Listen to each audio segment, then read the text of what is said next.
என்னதான் ஒரு மனிதனுக்கு தசாபுத்திகள் நல்ல சப்போர்ட் பண்ணாலுமே, அந்த தசையோ, புத்தியோ நடத்தக்கூடிய கோள் இருக்கு இல்லையா? அது எந்த பாவத்திலிருந்து நடக்குதோ, அந்த பாவத்துல அதிகமான அஷ்டவர்க்க பலன்கள் இருந்தா மட்டுமே நன்மைய தரும் அப்படிங்கிறது நீங்க புரிஞ்சுக்கணும். இப்போ ஒரு கிரகம் உச்ச கிரகம் தசா புத்திய நடத்துதுன்னு வச்சுக்கங்க. புத்திய நடத்துது உச்ச கிரகம். நீங்க என்ன நினைப்பீங்க?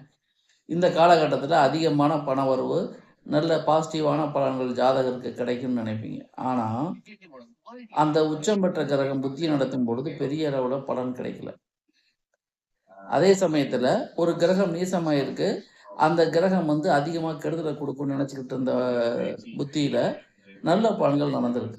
எங்க இந்த சறுக்குது? எங்க வித்தியாசப்படுது அப்டின்னா, அந்த தசையோ, புத்தியோ நடத்தக்கூடிய கோள் எந்த பாவத்துல இருக்கோ, அந்த பாவம் அஷ்டவர்க்க பலன் அதிகமா வாங்கியிருந்தா, நல்ல பலன கொடுக்கும். அஷ்டவர்க்க பலன் கம்மியா வாங்கியிருந்தா, கெட்ட பலன கொடுக்கும்.